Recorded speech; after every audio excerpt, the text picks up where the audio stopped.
시청자 여러분 안녕하십니까? 시사쇼 정치다 윤태현입니다. 자, 윤석열 대통령과 이재명 더불어민주당 대표의 영수회담이 결국 성사됐습니다. 윤 대통령 취임 이후 1년 11개월 만입니다. 현재 실무진들 선에서 회담 형식과 주요 의제 등을 조율하고 있는 것으로 전해지고 있는데 어떤 의제를 들고 언제 만나게 될지 또 협치의 신호탄이 될 수 있을지 전망해 보겠습니다. 한편 연일 총선 참패론을 두고 어수선한 국민의힘은 내부 수습 키를 쥘 당권 주자를 찾는 게 관건입니다. 자, 그런데 참패 책임을 지고 물러난 한동훈 전 비대위원장의 이름이 다시 나오고 있습니다. 잠시 후에 확인해 보겠습니다. 잠시 뒤에 돌아오겠습니다.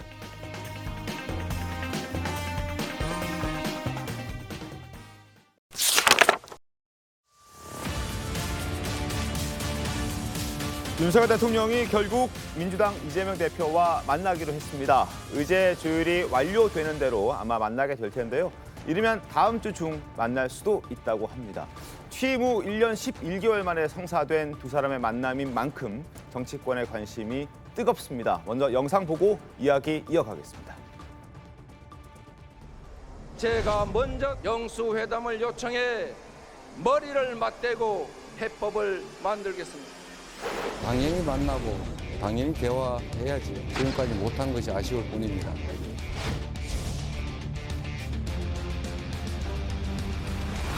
일단 만나서 소통을 시작하고 앞으로는 자주 만나 국정을 논의하자고 말했습니다. 이 대표는 대통령께서 마음 내주셔서 감사드린다고도 말했습니다. 국정 현안이 산적해 있고요. 가급적 빠른 시일 내에 만나서 대화하자고 화답했습니다.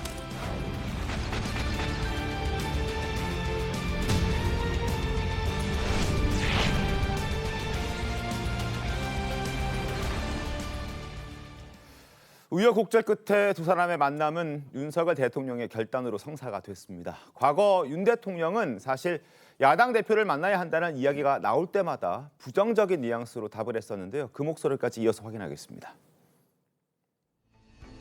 저는 무슨 영수회담이라고 하는 거는 우리 사회에서 이제 없어진 지 꽤 됩니다. 영수회담이라고 한다면은 여당의 또 지도부를 대통령이 무시하는 그런 게 될 수도 있기 때문에 좀 곤란한 상황이었다고 말씀드리고 싶습니다. 더 낮은 자세와 유연한 태도로 보다 많이 소통하고 저부터 민심을 경청하겠습니다. 그동안 이재명 대표의 제안을 8차례나 거절했던 윤석열 대통령입니다. 그러나 이번에는 먼저 전화를 걸어서 만남을 제안한 것으로 확인이 되고 있죠. 그만큼 아마 이 총선의 민심 무겁게 느끼고 있다고 봐야 하지 않을까 생각이 듭니다. 자, 송국권 본부장님 어떻습니까? 네. 일단 형식부터 파격적이죠. 네. 저도 영수회담 많이 취재를 해봤지만 이렇게 대통령이 직접 야당 대표에게 전화를 해서 하는 건 처음입니다. 보통은 이제 그 참모들끼리 서로 의견을 조율을 하고 어제까지 다 조율하고 나서 발표를 하거든요. 네. 최근에는 그런 일이 거의 없었지만은 그런데 오늘 윤석열 대통령이 어제 직접 전화를 한 겁니다. 맞습니다. 직접 전화를 해서 그러니까는 이 순서가 바뀐 거죠. 조율을 하고 그 서로 만나기로 합의한 게 아니고 서로 전화를 해서 만나기로 하고 지금 참모들이 조율을 하는 거예요. 그렇습니다. 그럼 왜 이런 일이 갑자기 벌어졌을까? 지금 여러 언론에서는 그 원인을 조금 후에 저희들이 이제 다시 자세히 제기를 하겠지만 갤럽 여론조사 얘기를 하거든요. 네. 사상 최고치로 내려갔다. 취임 후 최고치로 내려갔다. 그것 때문에 한 것 아닌가? 그렇게만 보기에는 네. 지지율이 그렇게 나왔다고 바로 그날 오후에 그 전화를 해서 영수회담 하자. 이것은 상당히 가볍잖아요. 저는 그것보다는 네. 홍준표 대표와 홍준표 시장과의 만남을 저는 주시를 하고 있어요. 아하. 16일 날 홍준표 시장을 만나서 만남. 4시간 동안 이야기를 했는데 네. 자, 홍준표 시장은 그 문재인 정부 때 문재인 대통령 때 유일하게 영수회담을 딱 한 번 했어요. 네. 그 사람이 홍준표 당시 대표였습니다. 그렇군요. 나중에 그 한기환 대표가 그 둘이서 영수회담을 하자고 3번이나 요청을 했지만 문재인 대통령이 당시 거절을 했거든요. 네. 그런데 그때는 문재인 대통령이 2018년에 먼저 홍준표 대표에게 영수회담을 하자고 했습니다. 왜 그러냐면은 남북 정상회담을 앞두고 있었는데 그때 홍준표 야당 대표가 계속 위장 평화 쏘라고 하면서 네. 그 반대를 했죠. 비판했었죠. 그래서 이제 설득을 하기 위해서 대통령이 저 야당 대표에게 만나자고 해서 딱 한 번 한 거예요. 그럼 이제 홍준표 그 대구시장 입장에서는 그때 생각이 나겠죠. 네. 그 본인은 그래서 만나자고 해서 대통령이 만나자고 해서 가서 만났는데 본인은 할 이야기를 다 한 거예요. 뭐 네. 정치 경제 이야기도 하고. 네. 그래서 아마 그래서 저는 홍준표 그 시장에게서 이게 하는 게 낫겠다는 이야기를 들은 게 아닌가. 그런데 그러다가 마침 이제 지지율도 최저치가 나왔다고 하니까 네. 겸사해서 전격적으로 제안을 한 거지 단순히 그날 지지율이 나왔다고 해서 뭐 대통령이 이 야당 대표에게 전화를 했다 그렇게 보기는 어렵다고 봅니다. 윤 대통령의 직무수행 평가가 부정평가가 굉장히 뛰어올랐고 그리고 긍정평가는 아주 낮은 23%포인트가 나왔던 그 여론조사가 있습니다. 그 조사 결과 때문에 한 것이라기보다는 지난 16일에 홍준표 대구시장을 만난 게 더 큰 영향을 주지 않았을까라는 게 이제 송국권 본부장의 설명이었는데요. 그러나 어찌됐든 간에 시작은 했으니까 빠르게 만나야 할 겁니다. 언제쯤 만날 수 있을까요?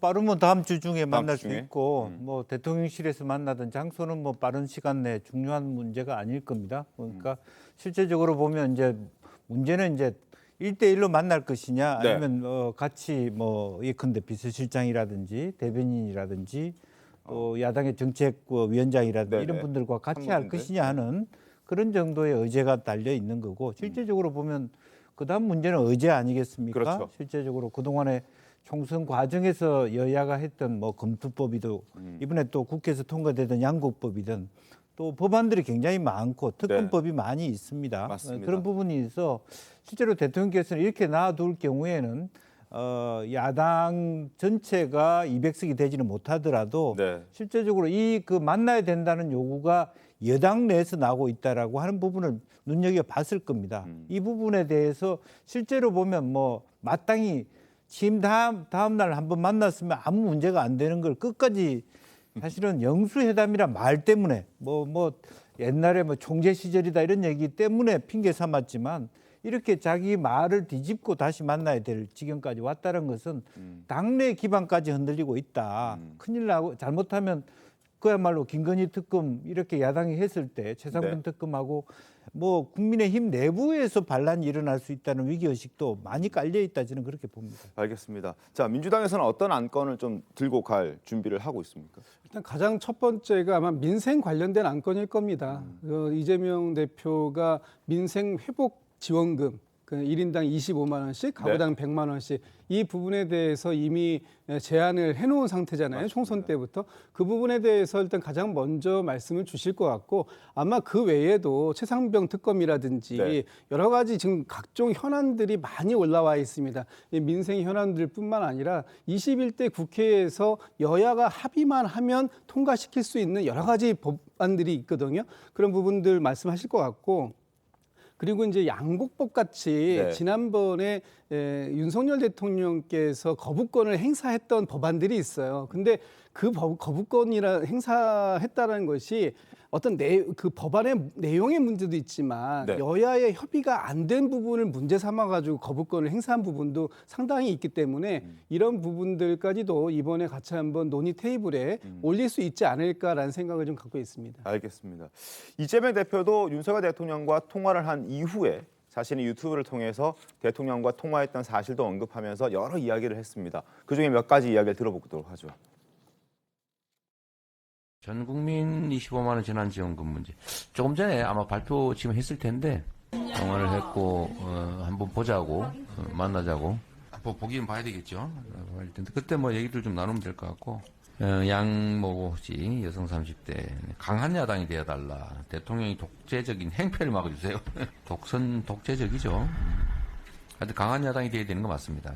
그냥 견제 감시만 하는 게 아니라 뭔가 책임지고 실질적인 성과를 내는 그런 당이 되도록 노력해야 될 겁니다.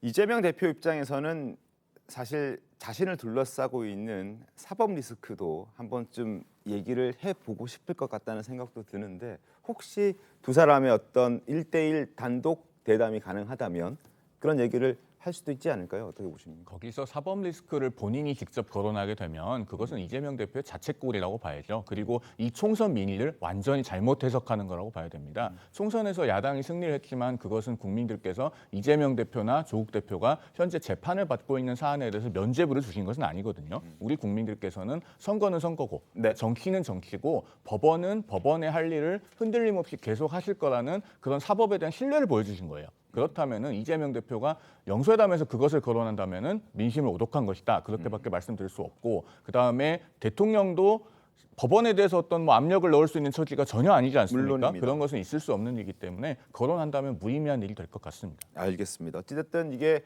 협치의 신호탄이 되기를 바라는 국민들이 상당히 많을 텐데 어떻게 될지 저희가 좀 지켜봐야 되고, 그래서 지금 저희가 계속해서 얘기를 하고 있는 그런 상황이거든요. 일단 형식도 중요합니다. 자, 날짜는 뭐 다음 주 중에 할 수 있다라는 얘기가 나오고 있고요. 대화 의제는 여러 가지가 있을 수 있습니다. 아까도 저희가 그래픽으로 잠깐 설명을 드렸었고, 그렇다면 참석 인원과 만남의 형식은 어떻게 될 것인가? 비공개 독대 여부가 관심인데 비공개 독대를 할 수 있을 걸로 보십니까? 어떻습니까? 비공개 독대를 하겠죠. 그리고 지금 이 변수가 하나는 뭐 배석자가 있느냐 없느냐는 이 지금 용산 참모들의 개편이 그 전에 이루어지는 지역에 따라서 좀 다릅니다. 네. 지금 현재 뭐 비서실장 이관섭 비서실장이나 이 정무수석, 공무수석이 지금 그 퇴진을 한다는 이야기가 있잖아요. 네네. 만약에 그 전에 그 용수회담이 이루어지기 전에 청와대 참모진 개편이 있다면은 네. 새로운 비서실장이 들어갈 수도 있죠, 같이. 그렇죠. 그런데 지금까지 용수회담을 보면은 이렇게 뭐 배석을 하고 그런 것보다는 두 사람이 회담을 하고 나서 네. 그다음에 대변인을 부릅니다. 그럼 대변인이 들어가서 네. 이 회담 내용을 어떤 내용이 있었는지 양쪽 대변인이 구술을 받아서 브리핑을 하는 그런 형식이거든요.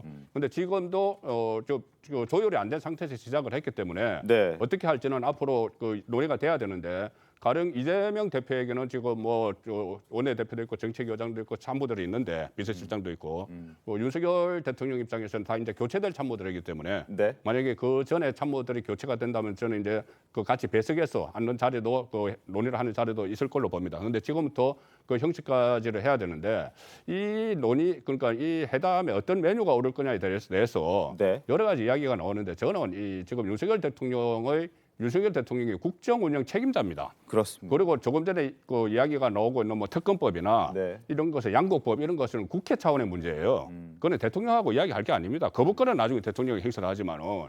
그리고 또 조금 전에 말씀하신 어떤 이 뭐 사법 리스크, 이거는 법원과 검찰 차원의 이야기죠. 대통령하고 할 게 아니고 대통령하고 할 수 있는 건 저겁니다. 전국민 25만 원 지원금, 이 정도 그 각종 특별법, 네. 특별법 이제 대통령이 관심을 갖는 지금 양쪽이 이번 총선 기간에 여러 가지 정책을 내놨잖아요, 공약을. 네. 그 공약 중에서 대통령에게 요구할 수 있는 걸 요구를 할 거고, 그렇다고 전국민 25만 원 지원금 이런 것은 윤석열 대통령이 듣기는 하겠죠. 듣고 이제 검토하겠다는 정도로 말을 하지만 계속 포퓰리즘 이야기를 해왔고, 최근에 IMF가 한국의 국가 부채에 대해서 상당히 경고하는 그런 메시지까지 나왔어요. 저걸 그냥 받아들이기는 어렵고, 네. 저는 일단 윤석열 대통령이 말을 한번 들어보자. 네. 이 이재명 대표가 어떤 것을 요구를 하면은 이제 협치가 필요한데, 그건 내가 이재명 대표 야당이 어떤 것을 해줘야지 협치를 과연 해줄 것인가. 일단 말을 한번 들어보자는 차원에서 저는 제안을 했다고 봅니다. 알겠습니다. 김진욱 대변인 어떻습니까? 그 반대의 경우도 있을 수 있지 않을까요? 뭐냐 하면 대통령이 먼저 회담을 지금 제의를 한 겁니다. 네. 그렇다면 민주당에 뭔가 하실 말씀이 있기 때문에 회담을 제의했다, 이렇게 볼 수도 있는 거거든요. 일반적으로 민주당이 야당이 거대 야당을 형성했으니 야당이 뭘 요구하는지 이것만 들을 게 아니라 아마 본인도 내놓을 카드는 갖고 계셔야 될 것 같아요. 그래서 그 제가 볼 때는 뭐 지금 굉장히 경기가 어렵지 않습니까? 경제 침체기가 장기화될 가능성이 있기 때문에 이거를 어떻게 극복하는 방안, 이런 방안들에 대해서 정부는 이런 생각을 갖고 있는데 야당이 이런 부분에 대해서 협조할 수 있겠는가? 야당의 또 입장에 있어서 25만 원이라든지 아니면 이런 재난 지원금 형태의 민생 회복 지원금이 왜 필요한지 이런 부분에 대해서 같이 테이블에 올려놓고 얘기해 봅시다, 이런 얘기를 할 수도 있다는 거예요. 그래서 일방적으로 야당이 무슨 얘기하는지 드러나 봅시다. 만약에 이런 자세라면 이 회담에서 얻을 수 있는 성과는 없을 것이다. 그러면 이 성과, 이 회담이 말 그대로 그냥 어떤 성과를 내는 회담이 아니라 사진만 찍고 나는 그런 회담으로 전락할 가능성이 있기 때문에 그런 회담이라면 아마도 회담 이후에 대통령에 대한 평가가 그렇게 좋아질 수 없지 않을까라는 생각도 해볼 수 있겠다라고 봅니다. 알겠습니다. 자, 윤석열 대통령과 이재명 대표 최종 만남 성사 더 지켜봐야 되겠습니다만 일단 두 사람이 만남을 갖는 걸 가지고 여러 가지 어떤 전망과 어떤 해석도 내놓고 있습니다. 김종인 전 개혁신당 고문의 발언 들어보겠습니다. 장족의 발전을 했다고 생각을 해요. 그리고 사실은 어떻게 보면은 총리라는 그 자리 자체가 그렇게 중요한 게 아니에요. 야당 대표 보고 당신이 한번 추천 한번 해봐. 이렇게 해서 결정할 수도 있는 거라고요. 내가 보기에는 앞으로 어떻게 처신을 하느냐에 따라서 레임덕으로 빠질 수도 있고 그렇지 않으면 다시 회복할 수도 있고 그렇다고 봐요. 자, 김종인 전 개혁신당 상임 고문 일단 상황에 따라 어떻게 처신하느냐에 따라서 레임덕으로 갈 수도 있고 아니면은 다시 회복할 수도 있다라고 얘기를 합니다. 뭐 저 정도 얘기는 뭐 누구나 할 수 있을 것 같기도 한데 어떻습니까? 일단 만남 자체가 의미가 있죠. 그리고 이제 김종인 전 고문께서 장족의 발전이라고 하는 것은 뭔가 좀 대통령을 약간 내려다보듯이 얘기하는 것 같아서 네. 바람직해 보이진 않습니다만 어쨌든 만남에는 큰 의미가 있는 것이고 이 영수회담에서 한꺼번에 많은 것을 합의하려고 들는 것은 저는 바람직하지 않다고 봅니다. 그런 차원에서도 자주 보자 이런 얘기를 그렇습니다. 2년 만에 만나는 것이고 네. 여야가 지금 처음으로 만나는 거 아닙니까? 더더군다나 앞으로 또 많은 회담의 기회가 있어요. 네. 그렇다면은 지금 여야가 공통적으로 합의할 수 있을 만한 것이 이제 의료개혁입니다. 지금 앞서 우리가 본 갤럽 조사에서도 네. 그 41%는 현재대로 증원을 하자. 네. 2,000명 나온 거. 그리고 47%는 조금 더 줄여서 증원을 하자. 의료개혁 자체에 반대하는 분들은 7%밖에 없습니다. 네. 그러면은 민주당도 이것은 반대하기 어려운 의제거든요. 그렇다면 이 의료개혁만큼은 여야가 초당적으로 지지한다. 그리고 사회적 협의체로 의료계가 나오는 것을 야당도 적극 동의하고 환영하고 돕겠다. 이런 것들은 합의할 수 있지 않겠나라는 생각이 들어서 네. 어떤 최소 합의의 원칙을 갖고 한두 개라도 합의할 수 있는 것부터 합의하면 좋겠습니다. 알겠습니다. 기회는 많이 만들 예정일 수 있으니까 뭐 기회는 더 만들 수 있으니까 이번에 너무 무리하게 한꺼번에 여러 개 많이 하자는 차원이 아니라 일단 하나하나씩 협의하고 협치할 수 있는 부분들부터 맞춰 나가자. 그래야 국민들께서도 긍정적으로 바라봐 주실 것이다. 뭐 이런 얘기를 해주신 것 같습니다. 자, 어쨌든 다음 주 중에 아마 일정과 그리고 형식과 의제도 공개가 될 것 같은데요. 저희가 두 눈 크게 뜨고 지켜보도록 하겠습니다. 자, 그리고 국무총리 인선도 굉장히 시급한 문제입니다. 비서실장 후보로 거론된 인물들 중에서도 여러 사람들이 나오고 있는데 화면 잠깐 보겠습니다. 자, 비서실장 누구? 이르면 내일 발표가 될 수도 있다라는 현장 취재 결과가 있었습니다. 원희룡 전 국토교통부 장관 그리고 정진석 국민의힘 의원, 이정현 전 의원, 최경환 전 경제부총리가 거론되고 있는 그런 상황이고 이르면 내일 발표가 될 수 있다. 국회 동의를 받아야 하는 총리 인선보다 비서실장은 조금 더 빠르게 결과를 저희가 받아볼 수 있을 것 같기도 한데요. 자, 김영주 의원이 어떻습니까? 저 네 사람 어떻게 좀 보셨습니까? 실제로 보면은 이제 그 홍준표 시장의 제안 그 중에서 네.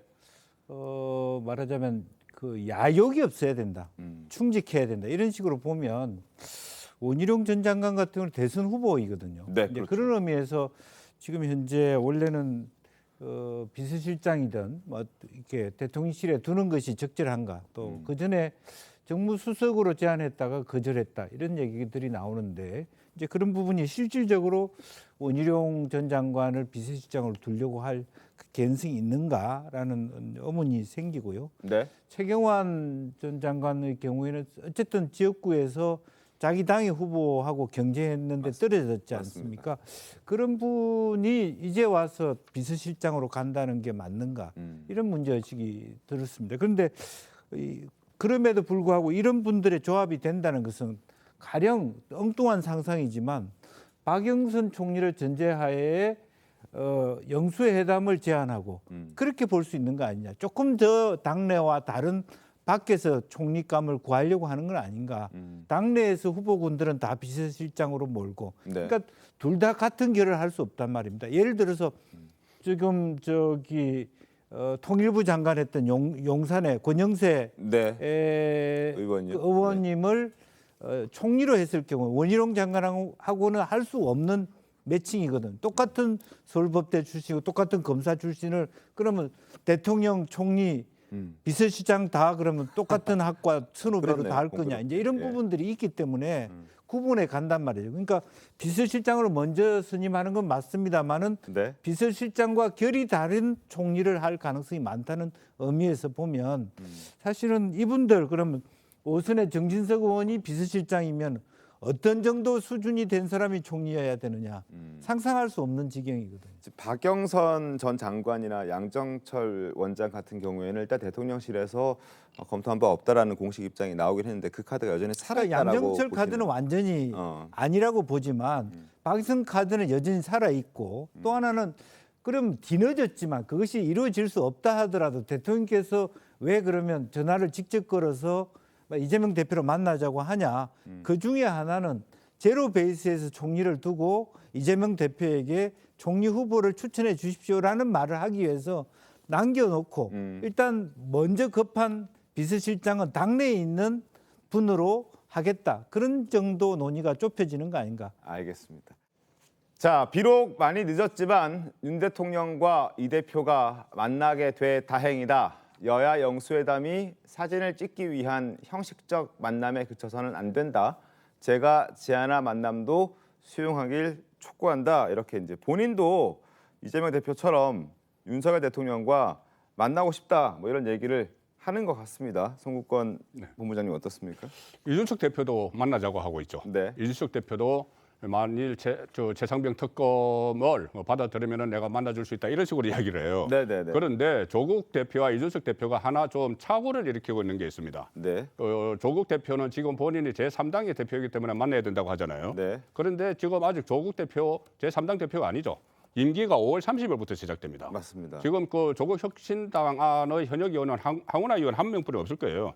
그렇기 때문에 지금 어제 예정이 돼 있다고 해서 뭐 만날 수도 없는 것이고 그것은 이준석 대표도 마찬가지죠. 네. 그런데 그 전에 대통령들이 야당 대표를 만날 때 개별적으로 만날 때 제1야당 대표를 개별적으로 만나고 혹시라도 제2야당, 제3당 야당 대표를 만날 때 기준이 있습니다. 원내 교섭단체.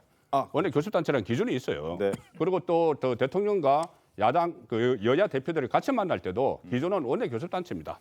지금 조국 혁신당의 의원수는 12명이죠. 네. 그러니까 원내 교섭 단체가 아니기 때문에 뭐 저런 요구는 할 수가 있지만은 윤석열 대통령이 저 요구를 받아들여서 야당 대표를 쭉 만나는 그런 일은 없을 것이고 네. 만약에 이 야당 대표들이 정말 말을 듣고 싶다고 하면은 네. 어차피 지금 이재명 대표를 만나기 시작을 했고 앞으로 이재명 대표와도 자주 만나겠다는 이야기를 해서 네. 뭐 여러 가지 그 반대하는 쪽도 있어요. 그 이 만남에 대해서. 그렇지만 어쨌든 협치 차원에서 야당 대표들을 만나겠다고 하면은 1대1로 다시 제2의 뭐 영수회담, 제3의 영수회담 이렇게 가는 것보다는 네. 아마 여당 지도부가 꾸려지면은 여당 뭐 비대위원장이라도 네. 해서 여야 대표를 같이 만나는 상황에서는 조국 대표와 이준석 대표도 참여를 할 수 있지만 그 개별적으로 할 가능성은 저는 거의 없다고 봅니다. 알겠습니다. 자, 다음 주제 가겠습니다. 자, 이번에는 국민의힘으로 한번 가보겠습니다.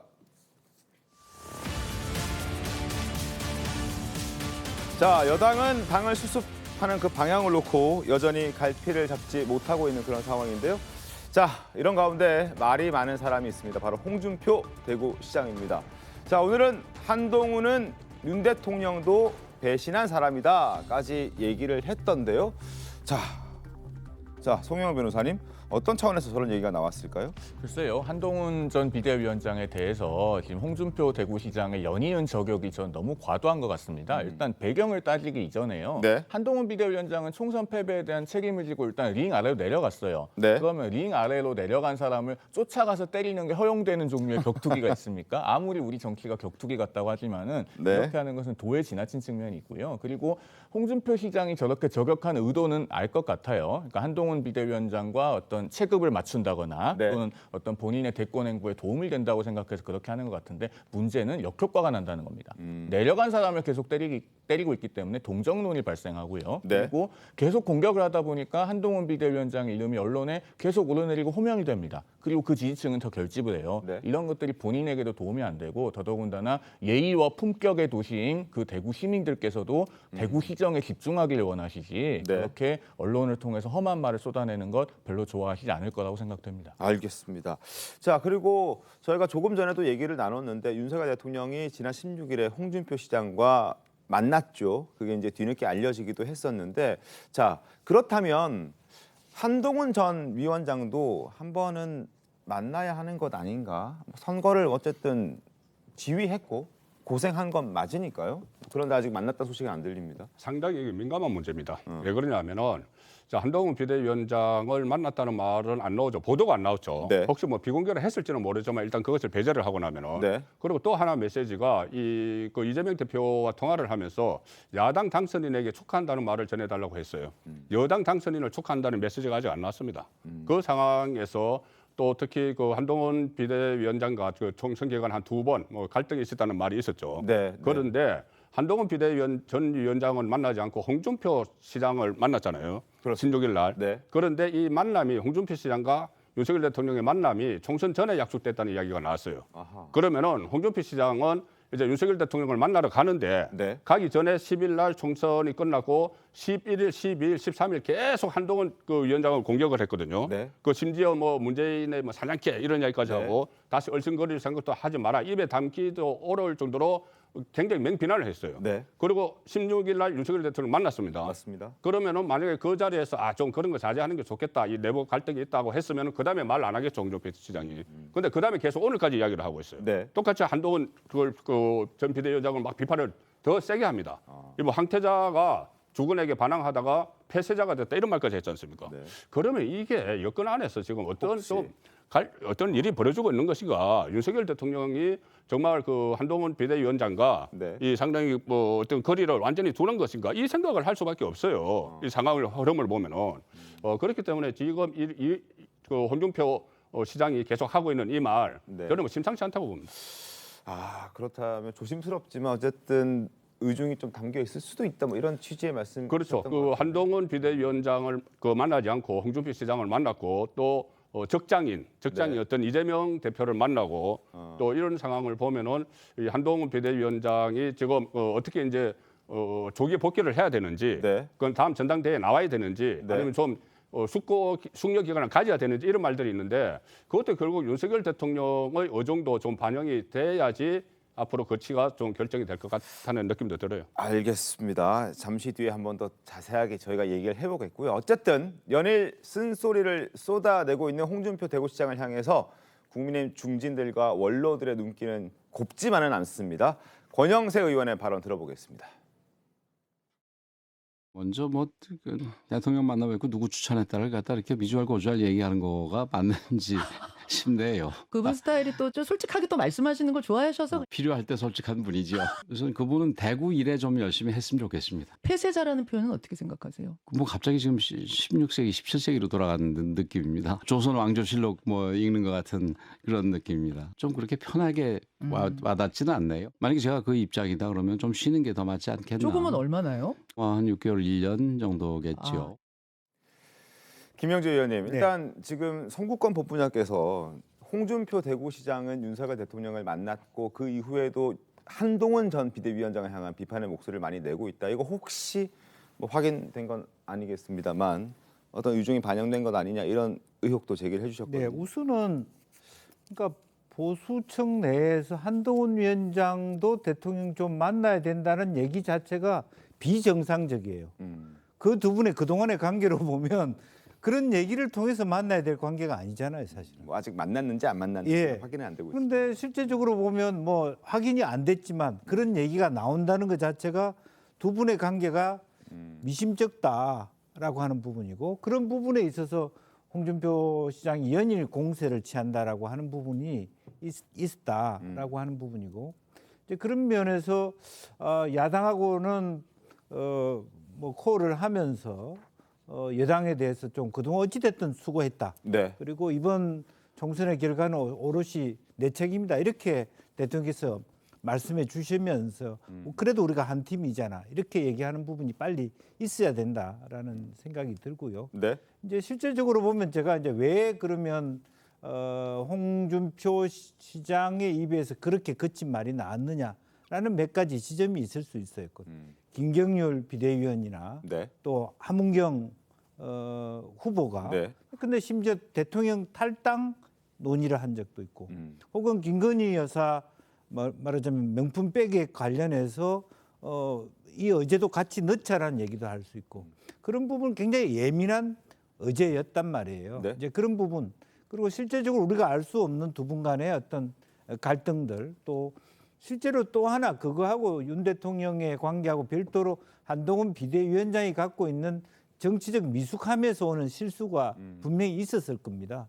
또 그런 의미에서 더군다나 홍준표 시장이 대구시장이기 때문에 네. 보수 중심에서 봤을 때 한 비대위원장이 갖고 있는 위험성들을 윤 대통령에게 말씀드렸을 가능성도 있다라고 보고 그 부분에 대하여 윤 대통령이 사실 오히려 이번 총선에서 보면 PK 대구 경북이 아니라 PK가 국민의힘을 살렸거든요. 그런 부분에 대한 문제의식을 대통령이 물어봤을 수도 있다. 그런 생각이 듭니다. 알겠습니다. 총선 선거일 전에 한동훈 전 비대위원장 이렇게 얘기한 게 기억납니다. 총선에 이기든 지든 4월 10일 이후에는 인생이 좀 꼬이지 않겠냐 했던 그 말이 결국 현실이 된 것 아니냐 하는 생각도 드는데 완전히 소진될 때까지 뛰겠다던 한 전 위원장의 과거 발언 회자되고 있어서 저희가 준비했습니다. 한번 들어보시죠.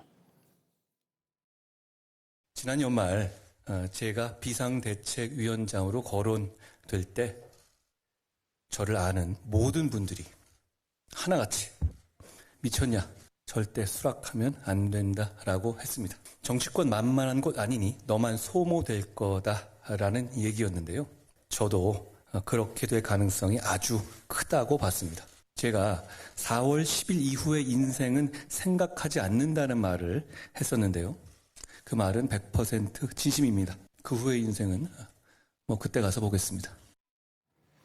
자, 이제 당을 수습해야 되는 사람을 국민의힘은 찾고 있는 그런 상황입니다. 여러 중진들의 이름이 거론되고 있지만 한동훈 전 비대위원장의 이름도 빠지지 않고 거론되고 있습니다. 과연 조금 쉬어야 하느냐 아니면은 바로 복귀를 해야 하느냐 그게 더 좋은 것이냐 어떤 게 더 좋을까요? 저는 지난주에도 아마 이 자리에서 제가 서태지 얘기를 하지 않았나요? 한동훈 비대위원장이 서태지 세대이기 때문에 너무나 네. 잘 알 것이다. 그 서태지는 그 계속 방송 활동한 게 아니라 음반 내고 들어가고 했다. 그 말씀을 드렸는데요. 그러니까 그 서태지가 음반을 내고 활동하고 들어간 다음에 아니 서태지는 3집이 언제 나와? 4집이 언제 나와? 이렇게 대중들이 굉장히 기다리고 궁금해할 때 뜸을 들여서 나왔어요. 그렇게 하면서 계속 인기가 유지가 된 겁니다. 제가 우리 시청자들 중에 조금 이제 연령이 높으신 분들께서 이해하기 쉽게 말씀을 드리면 네. 그 가황 나훈아 씨 있지 않습니까? 네. 왜 콘서트가 매진이 됩니까? 방송에 안 나오기 때문에 매진이 되는 거예요. 그 부분 한번 음미해 볼 필요가 있다라는 생각이 듭니다. 김준욱 대변인은 어떤 의견이십니까? 그러니까 일반적인 여의도 문법으로 하면 지금 송 대변인께서 말씀 주신 게 맞아요. 아마도 뭐 짧게는 6개월 아니면 길게는 1년 정도 쉬고 다음 어떤 뭐 재보궐이라든지 아니면 다른 기회를 통해서 정치권으로 데뷔하는 것이 맞죠. 그런데 지금 한동훈 위원장이 지금 보고 있는 전국도 그럴까? 아마 이렇게 지금 국민의힘이 질이 멸멸하게 되고 있는 상황에서라면 네. 내가 좀 빠르게 복귀해서 당을 좀 다시 한번 내주도록 내가 할 수 있는 만큼 해보고 싶어 하는 그런 욕구는 없을까? 화환이 뭐 수백 개가 본인을 불러서가 아니라 네. 아마도 본인이 느꼈던 지난 총선에서 전국을 다니면서 많은 사람들이 본인을 바라봤던 그 눈빛 네. 이런 것들을 여전히 기억하고 있을 것이란 말이에요. 그런데 문제가 딱 하나가 있는 게 어떤 게 뭐냐면 문제입니까? 한동훈 비대위원장의 복귀는 아까 앞에서 많은 패널들께서 말씀 주셨지만 그 윤한 갈등 수준을 넘어설 거다. 이번에 복귀하게 되면 아마 윤한 전쟁 수준으로 가게 될 수 있다라고 보여집니다. 왜냐? 지금 이번 그 한동훈 위원장의 생각은 그 뭐 김경률 전 비대위원이나 이렇게 말씀하신 거 보면 책임론의 소재, 이 총선 참패 책임론을 한동훈 위원장이 몇 프로를 갖고 있느냐 볼 때 20%, 맥스 30%밖에 안 된다고 보고 있는 거잖아요. 그렇다면 수습 방법은 딱 하나입니다. 윤석열 대통령과의 차별화. 네. 이 차별화가 심해지면 심해질수록 윤석열 대통령을 레임덕으로 급속도로 몰아낼 수밖에 없는 상황이 오기 때문에 윤한 갈등은 이제 갈등 수준을 넘어서 전쟁 수준으로 갈 수밖에 없다. 그거를 윤 대통령 또는 친윤 그룹이 그거 수수 방관할 것이냐 아니면 적극적으로 앞에 나서서 막아낼 것이냐 하는 부분이 이번 한동훈 위원장의 복귀 수순의 가장 큰 그 고민책이 아닐까라는 생각이 듭니다. 알겠습니다. 여러 여권 인사들의 어떤 의견도 속속 나오고 있거든요. 그들의 목소리를 한번 들어보고 이야기를 이어가겠습니다. 이번 당대표 선거에 뛰어들 가능성은 저는 뭐 영에 수렴한다고 봅니다. 맺고 끊는 그런 부분은 확실한 분이라고 생각합니다. 쉬겠다고 하시더라고요. 그게 맞고 확실하고 했습니다. 문정선 씨도 너무 자기 등판하면 선수 생명이 짧아지거든요. 그런 리스크가 너무 크다라고 싶고요. 한동훈 위원장은 이번 총선 결과에 대한 그 총체적인 결과 책임을 지고 사퇴했습니다. 비대위원장을. 그런데 다시 후임 지도부를 선출하는 구성하는 지도부에 나선다고 하면 뭔가 자연스럽지가 않지 않습니까? 이재명 민주당 대표가 그렇게 했지 않습니까? 자, 이재명 당대표처럼 하면 안 된다라는 게 민주당을 탈당해서 국민의힘 후보로 이번 총선을 치렀던 이상민 의원의 설명이었습니다. 어떻습니까, 송국권 본부장께서는? 지금 평상시 같으면은 이상민 의원의 말이 맞아요. 이재명 대표처럼 대선에서 3월달에 지고 6월달에 지방선거, 그 보궐선거 나오고 8월달에 대표하고 네. 이것은 안 되죠. 그 전에 김대중 대통령처럼 한번 지고 나면은 뭐 그 영국도 갔다 오고 이렇게 이제 정통적으로 정치권에 있어 왔는데 지금은 초비상 상황입니다. 왜 그러냐면은 지금 그 한동훈 전 위원장이 정치를 안 한다면은 안 하는 건데 한다면은 지금 등판해야 돼요. 빨리 나와야 된다. 예, 왜냐하면 정치 일정이 있어요. 지금 내년 4월 처음에 선거가 있는 게 내년 4월에 재보선입니다. 근데 재보선이 실제로 치러질지 불확실해요. 1년이 남아 있기 때문에 그 안에 대법원까지 다 아마 판결이 나야지 재보선 지역이 생기는 거예요. 그럼 1년 후에 불확실하죠. 그 다음에 선거가 2년 후에 지방선거 있습니다. 지방선거에서 본인이 그때 다시 뭐 당 비대위원장을 만든다 이런 것도 좀 불확실하고 대선은 3년 후에 있어요. 그러면은 지금 이번에 놓치면 정치 일정이 없어져요. 정치 일정이 없어지면 한동훈 비대위원장은 그냥 잊혀집니다. 다시 등판할 기회가 없어져요. 그러니까 한동훈 비대위원장 입장에서 이야기를 하면은 이번에 오히려 그 당 대표에 다시 도전을 해서 당권을 잡으면 본인이 결자 해지 차원에서 하는 겁니다. 본인이 책임을 지는 것이 책임을 져서 사라지는 것도 있지만 본인 책임으로 선거에 져서 이게 뭐 여러 가지 특검도 있고 앞으로 뭐 개헌 전국 또 뭐 탄핵 전국 이런 것이 쭉 전개가 되면은 본인이 결자해지 차원에서 책임을 지고 다시 그거를 지휘를 할 수도 있는 거예요. 또 조금 전에 말씀드렸다시피 그렇게 이 명예가 짓밟히는 측면도 있습니다. 뭐 홍준표 시장 같은 경우가 이렇게 강하게 비판을 하잖아요. 그럼 본인 명예 회복도 해야죠. 본인의 명예 회복이 끝나는 게 아니고 보수 그 진영의 어떤 뭐 다시 재결집이라든가 어떤 그 활동 공간이 넓어지는 그 역할도 본인이 충분히 해야 된다고 봅니다. 지금 만약에 이번에 6월, 7월 이 전당대회를 놓치면 그 다음에 다시 정치권에 들어갈 기회는 없어질 것 같아요. 알겠습니다. 지금 뭐 저희가 여권 패널이라고 두 분을 모셨는데 두 분의 의견도 상당히 다르네요. 일단 기존의 정치 문법을 좀 따라가야 한다라는 의견이셨고 지금 송국권 본부장께서는 그러면 기회가 사라진다. 그러니까 빨리 등판을 해야 된다. 이번 전당대회 놓쳐서는 안 된다. 뭐 이런 의견까지 주셨는데요. 한동훈 전 비대위원장은 어떤 생각할지 한번 저희도 좀 궁금한데 또 다른 소식이 나오면 그때 한번 이야기를 해보겠습니다. 자, 그리고 만약에 한동훈 전 비대위원장이 이번 텀은 아니다라고 판단을 하고 잠시 휴식을 갖겠다라고 한다면 그 누군가는 또 당권을 쥐고 당을 수습해야 할 겁니다. 그 후보들 중에는 지금 나경원, 권영세, 안철수, 윤상현 등등 중진들의 인물이 이제 거론되고 있는 그런 상황이거든요. 심지어 안철수 의원 같은 경우에는 지금 일하겠다 뭐 이런 뭐 결심까지 굳혔다라고 얘기를 하는데 어떻습니까? 불출마하겠다라는 이제 결심까지 굳혔다는 뭐 다른 얘기가 좀 나오고 있습니다만 이들 지금 거론되고 있는 후보들 중에서는 누가 좀 적합해 보이십니까? 글쎄 뭐 누가 적합하다라는 측면보다는 우선 이분들이 이제 대체로 수도권에 이번에 당선되신 의원님들이고 또 사선권 급 이상의 어머님들입니다. 이제 그런 부분이 누가 되더라도 이상하지 않는 분들이다라는 생각이 들고요.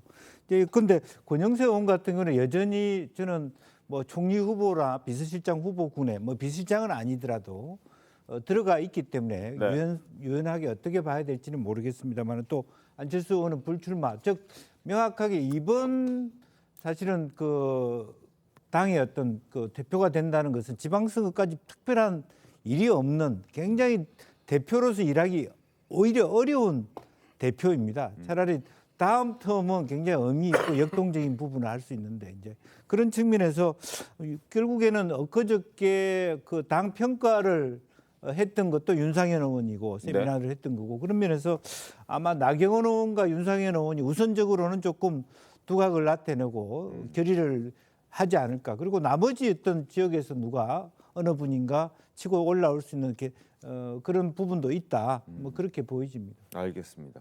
그런데 또 이런 와중에 홍준표 대구시장은 이런 얘기를 했습니다. 한동훈 전 위원장을 이제 공격하면서 이준석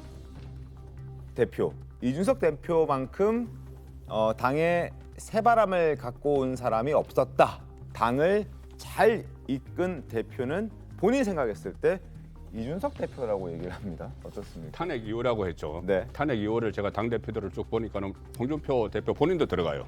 본인도 들어가는데 본인보다 이준석 대표가 더 잘했다. 그 이제 대선과 지방선거를 이끌었다. 승리를 이끌었다. 네. 그 평가에 대해서는 또 여러 가지가 다른 평가도 나올 수 있지만 네. 어쨌든 홍준표 대표가 저렇게 이야기하는 것은 앞날을 내다보기 때문이죠. 홍준표 대표는 어떤 보면 젊은층의 지지가 필요합니다. 본인이 상당히 중진이고 노장이고 하니까. 네.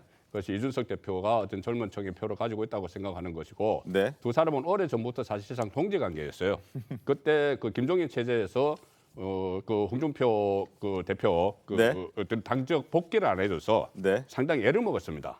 그런데 그것을 이준석 그 대표가 들어서면서 그 당적을 복당을 해줬거든요. 그 다음부터 두 사람은 대구에서도 같이 만나고 동지적 관계예요. 동지적 관계고 서로가 필요하죠. 이 홍준표 시장에게는 젊은 층의 지지를 많이 좀 어느 정도 받고 있는 이 이준석 대표가 필요한 것이고 이준석 대표는 홍준표 시장이 가지고 있는 그 어떤 영역, 네. 특히 지금 한동훈 비대위원장이 좀 그 코너에 몰려 있지 않습니까? 네. 그 자리를 좀 홍준표 시장이 차지하려고 하는 거예요. 그러면은 이렇게 제가 말씀드리면 전제가 뭐냐면은 이준석 대표는 결국은 나중에 국민의힘과 같이 할 거다. 이 전제를 깔고 말씀드리는 거예요. 왜 제가 그 전제를 하느냐면은 여러 가지 그 당을 나가서 여러 가지 뭐 이낙연 대표와도 합당을 했다가 헤어지고 했지만 네. 처음에 나갈 때 했던 말은 이준석 대표는 나중에 이 보수가 위기에 빠질 때 노아의 방주가 되겠다 이 이야기했거든요. 저는 그래서 떠나지 않았다고 봅니다. 알겠습니다. 그래서 이제 그런 말씀을 드릴 수가 있는 거죠. 알겠습니다. 자, 국민의힘 여기까지 정리하고요. 저희는 다음 주에 가겠습니다. 자, 이화영 전 부지사가 주장한 검사실 술자리 의혹을 둘러싼 진실 공방이 계속되고 있습니다. 이 전 부지사의 주장이 조금씩 바뀌고 있는 상황입니다. 지금부터 하나씩 짚어볼 텐데요. 먼저 술자리 날짜를 계속 바꾸고 있습니다. 목소리 들어보시죠. 6월 30일 전후인 것 같다라고 얘기를 했어요. 6월 말이나 7월 초인 것 같다라는 표현인데 그래서 입장문에다가 제가 뭐라고 냈냐면 출정 기록을 보니 6월 30일 전후는 6월 28일, 7월 3일, 7월 5일이다. 7월 3일이 가장 유력할 것 같다라고 제가 입장을 낸 거예요. 그걸 왜 냈어? 아유 진짜 확실하지도 않으면서 이것 때문에 지금 난리 그래가지고 지금 이 거짓말쟁이 이 프레임으로 지금 갇히고 있는 거 아닙니까? 명확한 팩트는 부지사님은 날짜를 특정한 적이 없어요. 자, 부지사는 날짜를 특정한 적이 없다. 그러나 변호사가 이럴 것 같다 해서 설명을 저렇게 한 겁니다. 그리고 버럭하는 진행자의 목소리까지 저희가 확인할 수 있었는데요. 어찌됐든 날짜가 계속 하나로 특정하고 모여지지 않고 뭔가 분산되는 느낌은 있습니다. 어떻습니까? 날짜만 바뀐 게 아니죠. 지금 날짜도 바뀌고 여러 가지 바뀌고 있죠. 장소도 바뀌고 지금 날짜에 관해서는 화면에 나오고 있죠. 6월 30일이라고 하다가 7월 3일이라고 하고 그다음에 장소는 그 1313호 앞에 있는 창고라고 하더니 그다음엔 진술 녹화실이라고 하다가 또 검사 휴게실이라고 하고 맞습니다. 또 그것만 바뀐 게 아닙니다. 술을 마셔서 얼굴이 벌개질 정도가 돼가지고 술 깰 때까지 기다려서 돌아갔다고 하더니 이번에는 입에 대기만 하고 마시진 않았다. 술인 줄 알고 그렇습니다. 냄새 맡고 마시진 않았다. 이렇게 얘기를 하고 있어서 지금 바뀐 게 한두 가지가 아니에요. 제가 시간 관계상 다 말씀을 못 드리는데 지금 이화영 부지사 측의 주장은 모순점이 한 12가지가 넘습니다. 기회 되면은 따로 그 시간을 주시면 한번 제가 쭉 정리를 한번 해드리겠습니다. 알겠습니다. 지금 변호사님께서 짚어주셨듯이 날짜도 바뀌고요, 장소도 바뀌고요, 뭐 내용도 바뀌고 있는 그런 상황입니다. 그런데 이렇다면 이렇게 자주 바뀌는 거라면 이걸 우리가 믿어도 될런지라는 의문이 들죠. 김준욱 대변인님 어떻습니까? 그런 의문 뭐 저도 들 수 있다고는 생각해요. 네. 그런데 문제의 본질은 안 바뀌었다. 문제의 본질이 뭐냐면요. 이화영 부지사가 그런 그 광경들 네. 그런 것들을 본인이 경험했다라고 하는 부분에 대한 진술은 여전히 유지하고 있다라는 겁니다. 그리고 또 한 가지 중요한 측면을 지금 제가 한번 말씀을 드려보면 네. 이화영 부지사가 얘기하는 날짜나 장소 뭐 이런 것들이 바뀌었다 그러는데 수원지검에서 얘기하는 검찰에서 얘기하는 부분도 사실 상당히 바뀌는 부분들이 있거든요. 이 부분도 한번 볼 필요가 있겠다. 예를 들어 보면은 밀착 개호하는 상황에서 음주는 불가능하고 외부인이 가져온 식사를 제공한 사실이 전혀 없다라고 얘기를 했었어요. 네. 그런데 갑자기 수원지검이 이렇게 또 얘기합니다. 이전 부지사가 검찰청사 내에서 연어를 먹은 적이 있지만 그 시기는 5월과 6월 중순으로 날짜가 맞지 않는다라고 얘기합니다. 그건 이 연어를 누가 제공했느냐? 검찰이 계산해서 갖다 줬다라는 겁니다. 그렇다면 이런 그 연어를 먹었다라는 것, 최소한 2차례 이상 날짜는 다를지 몰라도 2차례 이상 먹었다라는 걸 검찰이 수원지검에서 인정을 한 게 아니냐라고 볼 수 있는 거거든요. 그러니까 이런 사실들이 시간이 지남에 따라서 어떤 날짜나 장소가 변화될 수는 있을지 몰라도 그런 일이 있었다라는 것도 사실은 이 수원지검에서 얘기한다면 이것도 우리가 의심해 볼 수 있는 여지는 남아 있는 것이다. 이렇게 볼 수 있다라는 거죠. 제가 좀 네, 반박 말씀을 드려도 될까요? 기회를 드리겠습니다. 이 문제가 왜 등장했습니까? 이화영 부지사가 대북송금에 관해서 이재명 당시 경기도지사의 관련성을 인정하는 진술을 했고 네. 그 진술이 오염됐다고 주장하는 차원에서 이 얘기들이 나온 거예요. 그리고 그 연어 얘기는 당시에 술판이 벌어졌다고 이화영 부지사 측에서 주장을 했고 그때 쌍방울 직원들이 뭐 연어를 사다가 제공해줬다 이런 얘기까지 구체적인 정황을 묘사했기 때문에 연어가 중요해진 거예요. 그런데 쌍방울 직원들도 그런 적이 없다고 하고 김성태 회장도 먹은 적이 없다고 하고 방영철 부회장도 부인하고 38명의 교도관 중에서도 본 사람이 없고 더더군다나 검사나 수사관이나 그런 리스크를 감수해야 될 아무런 이유가 없습니다. 진술을 다 받았는데 6월 말까지 왜 7월 3일에 굳이 이화영 부지사를 불러다가 술을 먹이고 회유를 해야 됩니까? 그러니까 이런 모든 것들이 맞지가 않는 거고요. 제가 하나만 더 말씀을 드리면 과거에 한명숙 전 총리 사건에서 그 돈을 준 한만호 씨라는 분이 있습니다. 한신공영 대표. 이분도 무슨 비망록을 작성해서 자기가 법원에 나와서 검찰에서 했던 진술을 뒤집었던 적이 있어요. 그랬는데 어떻게 됐습니까? 수표가 나와서 한명숙 전 총리 동생의 그 전세금에 사용됐던 게 나왔습니다. 그러니까 중한 범죄를 저지른 혐의를 받고 있는 피고인이 목중에서 뭘 작성해서 메모했다고 해서 그게 다 진실이 된다는 법이 없습니다. 이상입니다. 알겠습니다. 짧게 하나만 좀 반박 좀 드릴까요?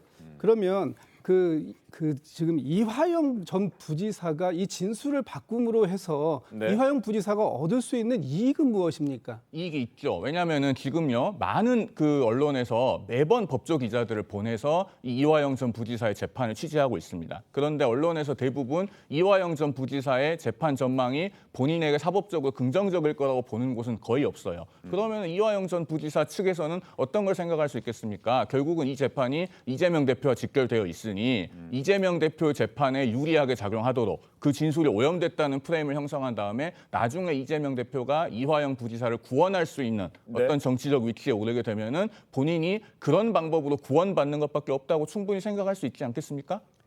알겠습니다.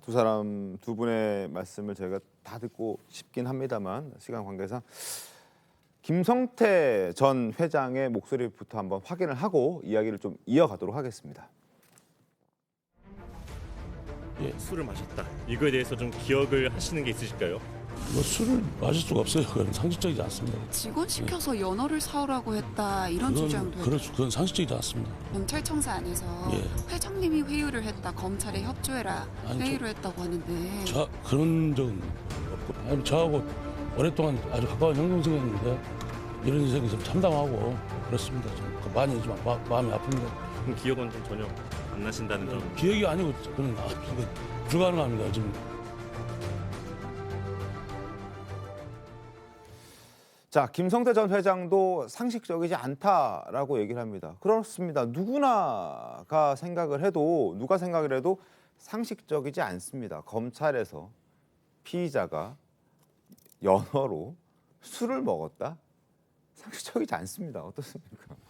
제가 아는 뭐 법조인들 다 물어봐도 그런 네. 것은 뭐 상상도 할 수 없다는 이야기고, 김성태 그 전 회장이 조금 전에 그 이야기를 하면서 가끔가다 구치감에서 뭘 먹은 적은 있다고 이야기했어요. 구치감은 그 검찰청사 밖입니다. 네. 그래서 검찰청사 앞에서는 일어날 수가 없는 일이고, 지금 처음에는 그 이화영 그 전 부지사가 그러니까 쌍방울 사람들하고 먹었다고 했거든요. 네. 그러다가 또 변호인이 말을 바꿔서 검사도 있었고 수사관도 있었다. 그래서 8명이 있었다는 이야기를 하는 거예요. 네. 그러면 8명이 있었으면 그 안에서 서로 진실 공방이 일어날 수는 있어요. 네. 서로 이제 자기들끼리 입을 맞춰가지고 뭐 먹었다 안 먹었다. 지금 이제 술 안 먹었다고 하고 지금 또 불리해지니까는 술자리가 문제가 아니고 해요가 문제다. 이렇게 이야기를 다시 돌아갔어요. 처음으로. 네. 그러면 어떤 식으로 어떤 장소에서 해요를 당했는지를 또 밝혀야 되는 것이고, 그리고 어쨌든 이 8명은 서로 자기들 입장에서 이 이야기를 할 수 있지만, 네. 자, 그 교도관 38명이 있습니다.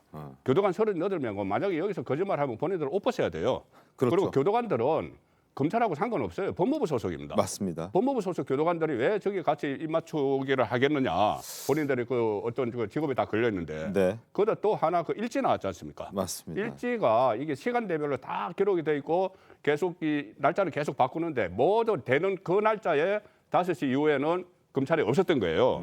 그렇다면은 이거 객관적으로 봐도 이 상황은 이화영 그 부지사가 착각을 했든지 아니면 의도적으로 했든지 이건 팩트는 아닌 걸로 흘러가고 있는데도 지금 계속 30명의 현역 의원과 당선인들이 수원지검, 뭐 대검, 뭐 수원구치소 가서 막 구호를 외치지 않습니까? 네, 그렇습니다. 그건 딱 하나예요. 이재명 대표가 처음에 딱 나왔을 때부터 이거 100% 사실이다.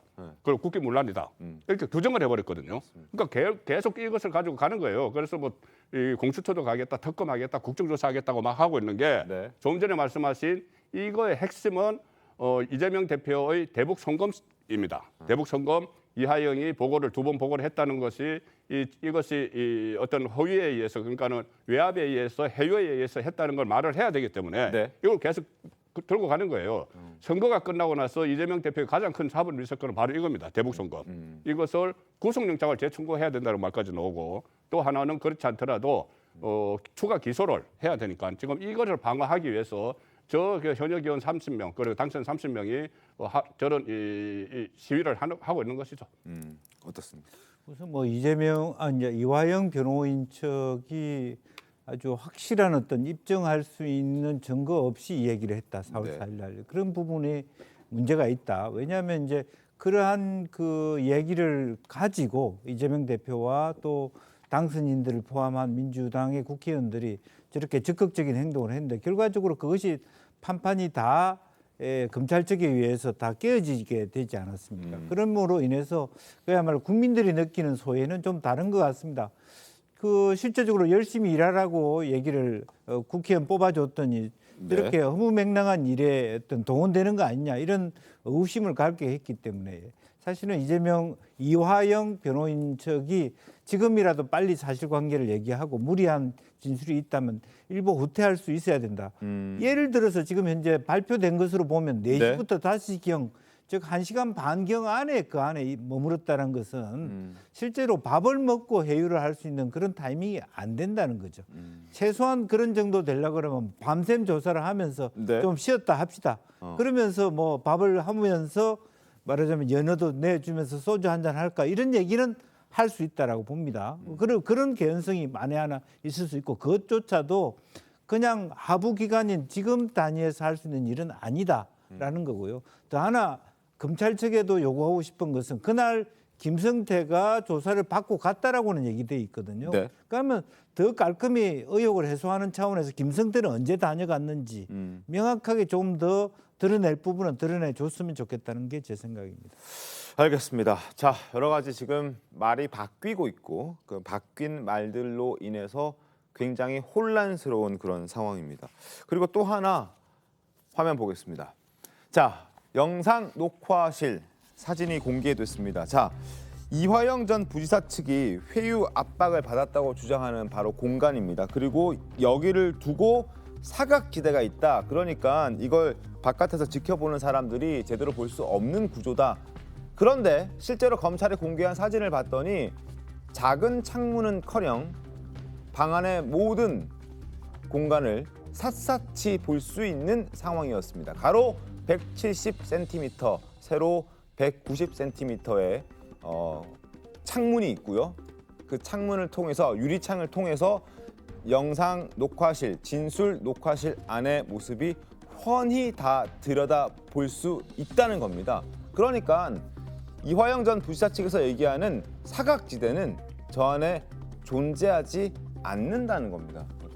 저는 저 주장을 봤을 때 처음부터 믿질 않았어요. 왜냐하면 대부분의 검찰청의 진술 녹화실이 저렇게 생겼습니다. 제가 이제 모든 청을 다 가본 건 아니라서 뭐 전체라고 말은 안 하겠는데 저렇게 생겼고, 그래서 아니나 다를까 수원지검도 진술 녹화실에 저렇게 큰 창이 있어서 안을 다 들여다볼 수 있게 되어 있는데 무슨 사각지대가 있어서 볼 수가 없었고 그 안에서 술판이 벌어졌고 회유를 했다, 이런 얘기는 처음부터 믿기가 어려웠고요. 그다음에 이화영 씨의 계속 바뀌고 있는 진술 중에 또 하나 중요한 부분이 장소가 계속 바뀌는데, 그러면 창고, 진술 녹화실, 검사 휴게실 이거를 다 오가면서 회유를 했다는 건지 그것도 말이 안 되죠. 만약에 어떤 부적절한 행위를 하면서 회유를 했다면은 한 장소에서 하지, 그걸 계속 옮겨다니면서 교도관들 보는 눈이 있는데 그렇게 했겠습니까? 그러니까 진술 자체가 처음부터 이건 성립할 수가 없는 것이고, 그런데 이재명 대표가 이걸 100% 사실이라고 규정을 했잖아요. 그리고 민주당 의원들 수십 명이 수원지검 앞에 몰려갔습니다. 저는 지금이라도 민주당이요, 오류를 인정하고 이 문제에서는 손을 떼야 된다고 봅니다. 공당이 이게 뭡니까? 알겠습니다.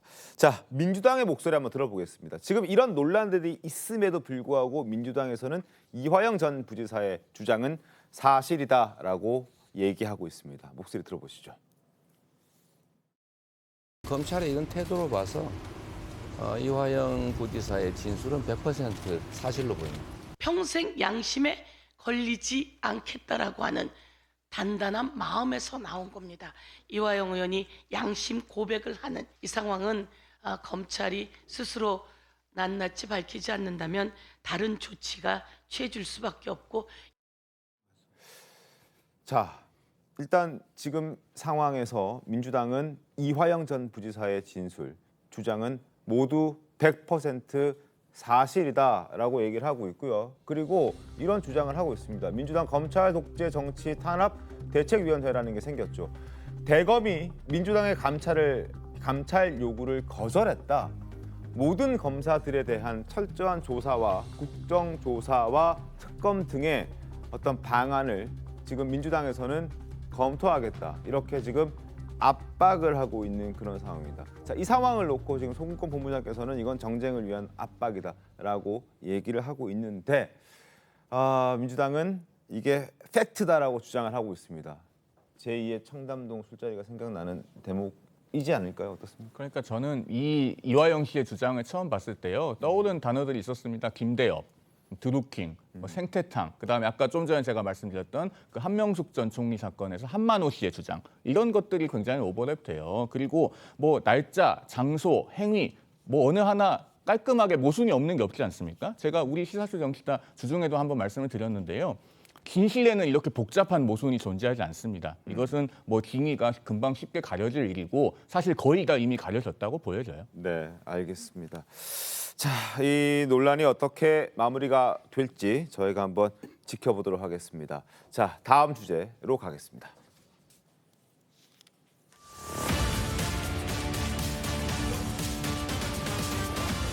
자, 22대 국회 개원을 앞두고 더불어민주당 내 다선 의원들이 국회의장 자리를 놓고 경쟁하고 있습니다. 6선에 오른 조정식 의원과 추미애 전 법무부 장관이 유력한 후보로 주목을 받고 있는데요. 영상 만나보겠습니다.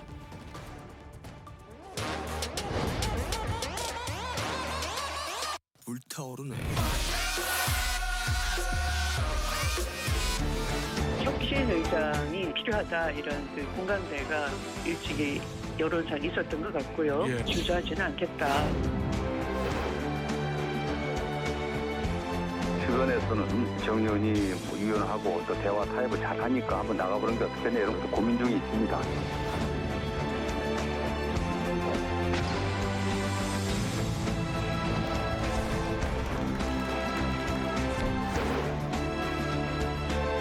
저분이 국회의장을 맡았을 때 벌어질 여러 가지 활극을 생각하면 정성호 의원이 내가 하겠다고 나선 것은 추미애는 안 돼라는 그런 그 사인을 보여준 것 아닌가.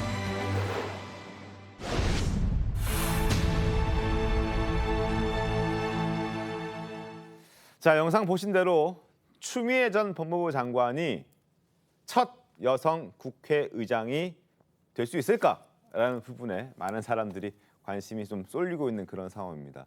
지금 영상에서 보여드렸듯이 많은 사람들이 추 전 장관은 해서는 안 된다라는 의견들이 꽤나 많습니다. 그럼에도 불구하고 과연 될 수 있을까 저희가 한번 따져보도록 하겠습니다. 자, 민주당 내에서 한번 어떻습니까? 당 내에서의 의견도 의원들의 생각도 굉장히 중요하지 않습니까? 어차피 투표하는 거니까요. 그렇죠. 어차피 국회의장은 이제 22대 국회에 당선된 당선인들이 결정하게 되어 있는 거 아니겠습니까? 뭐 지금 6선의 추미애, 조정식 두 분이나 5선에 계시는 분들이나 뭐 다 훌륭한 분들입니다. 다 역량이 있으신 분이고 어느 분이 맡아도 잘 하실 수 있는 분들이다 이런 판단은 있습니다. 경험이 많은 분들이니까요. 네, 그렇습니다. 그럼에도 불구하고 지금 이제 일부 이런 그 이야기들이 나오는 건 아무래도 다음 22대 국회가 21대 국회하고 의석수 분포가 비슷한데 그럼에도 불구하고 그 성과를 낼 수 있겠는가 하는 부분이라는 거예요. 특히 정성호 의원 같은 경우에는 지금 5선을 하는 동안 원내대표나 뭐 당의 정책위 의장이나 어떤 중요한 당 역할에 있어서 욕심을 안 냈던 분인데 갑자기 이렇게 당 대표도 아니고 국회의장직에 도전하겠다라는 의사를 내비친 건 나름의 의미가 있는 게 아니냐라고 보는 이제 시각들이 있는 것 같고요. 지금 그게 추미애 전 법무부 장관은 안 된다라는 당내 의견입니까? 안 된다보다는 더 잘할 수 있는 사람도 있지 않을까라고 보는 분도 있는 거죠. 알겠습니다. 네, 그래서 어차피 이제 이 부분들은 당선인 총회를 곧 하게 될 거고요. 그 과정에서 이제 또 5월 3일 날로 원내대표 선거가 지금 예정되어 있습니다. 그 과정과 연계해서 맞물려서 계속해서 돌아가지 않을까라는 생각이 듭니다. 알겠습니다. 추미애 전 법무부 장관 당내 여론 그렇게 썩 좋지는 않은 것 같습니다. 여러 사람들의 이야기 그리고 과거 모습들도 저희가 한번 모아봤습니다. 함께 보시죠.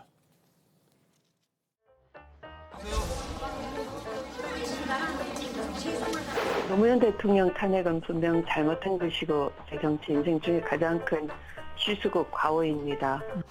하여튼 추미애 그 의원은 조금 불안한 게 상임위원장 할 때 자당의 의원들을 못 들어오게 문 잠그고 했던 걸 지금 많이들 기억을 하고 있어요. 7차회에서도 논의를 계속하였으나 큰 상황을 만들어내시는 겁니까 도대체? 조용히 좀 해주세요. 재석위원 9인 중 8인의 찬성으로 이 대안이 채택되었음을 선포합니다. 이렇게 위원장님께서 소속한 정당의 다른 의원들의 반대와 저런 폭력적인 상황에서도 꿋꿋하게 회의의 절차를 민주적으로 진행해 주신 것에 대해서 깊은 감사를 드리고 싶습니다. 준비된 듯한 댓글 조작단이 이를 확대 재생산하는 악의적인 프로세스도 진행되고 있습니다. 또한 허위사실 유포 및 부당한 인신공격 행위 등에 대해 철저히 추적해 단호히 고발 조치하겠습니다. 드루킹 사건, 이 사건 수사 왜 진행이 됐습니까? 바로 여기 계신 추미애 장관이 더불어민주당 대표로 있을 때 수사 의뢰를 했기 때문에 특검까지 간 겁니다. 어디로 튈지 모르기 때문에 과거에도 한번 럭비공처럼 튀었던 적들이 한두 번이 아니기 때문에 이번에도 만약에 국회의장을 한다면 우리가 종잡을 수 없다. 그래서 불안해서 안 되겠다.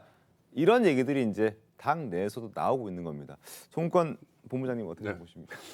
일단 뭐 국회 전반기의 여장, 후반기의 여장이 있기 때문에 육선 두 사람이니까 추미애 전 장관이 한번 국회의장을 맡을 가능성이 있을 걸로 봅니다. 이게 어차피 그 민주당 의원들의 의원총회에서 표결이 중요하죠. 중요하기 때문에 또 여기 이 부분도 아마 이재명 대표가 어떤 영향력을 행사를 할 거예요. 어떤 메시지를 줄 겁니다.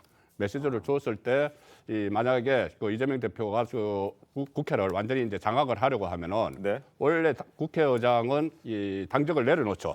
당적을 내려놓는 이유가 중립을 지키라는 건데 지금 추미애 그 전 장관은 아니 국회의장이 왜 꼭 중립을 지켜야 되느냐는 이야기를 했지 않습니까? 그 전에 보면은 이재명 대표가 대표직을 할 때 21대 국회에서 그때도 지금처럼 그 22대도 마찬가지 이제 구도가 될 텐데 극심한 요소야 돼. 김준표 국회의장이 그나마 좀 중심을 잡아줬어요. 중심을 잡아줘서 이재명 대표가 추진하려던 것을 김준표 의장이 몇 번 막은 적이 있어요. 그 직권 상정 안 해주고 본회의 안 열어서. 아마 이재명 대표가 그걸 생각을 하면은 김준표가 아니 추미애 정도가 하는 게 낫겠다고 생각을 하면 추미애 전 장관이 국회의장도 될 수 있다고 봅니다. 알겠습니다. 일단 여러 가지로 사실 이 국회의장이라고 하면 그 탈당을 하고 당적을 없앤 다음에 국회의장을 맡게 됩니다. 그만큼 중립성이 굉장히 중요한 자리라는 겁니다. 그런데 추미애 전 법무부 장관은 과거 총선 직후 인터뷰에서 이런 얘기를 한 적이 있습니다. 국회의장은 중립이 아니다라는 발언을 했기 때문에 과연 국회의장으로서의 역할을 잘 수행할 수 있을까 하는 그런 의문이 들기 때문에 지금 저희가 이런 얘기도 하고 있고 국회에서도 여러 가지 말들이 나오고 있는 겁니다. 자, 그리고 앞서 한 패널께서 수원지검 측에서 이화영 전 지사가 이화영 전 부지사가 5, 6월에 검찰 청사에서 연어를 먹은 적은 있다라고 발언을 하셨는데요. 물론 한 언론에 언급되긴 했습니다만 저희가 직접 확인을 하지도 못했고 공식적으로 확인된 것도 아니어서 저희 자체적으로도 확인이 좀 필요하다는 점을 한번 말씀을 드리도록 하겠습니다. 자, 오늘 준비한 시사쇼 정치단은 여기까지입니다. 곧바로 이어지는 뉴스7이 또 시작되니까요. 많은 시청 부탁드리겠습니다. 저는 내일 오후 5시 50분에 다시 찾아오겠습니다. 고맙습니다.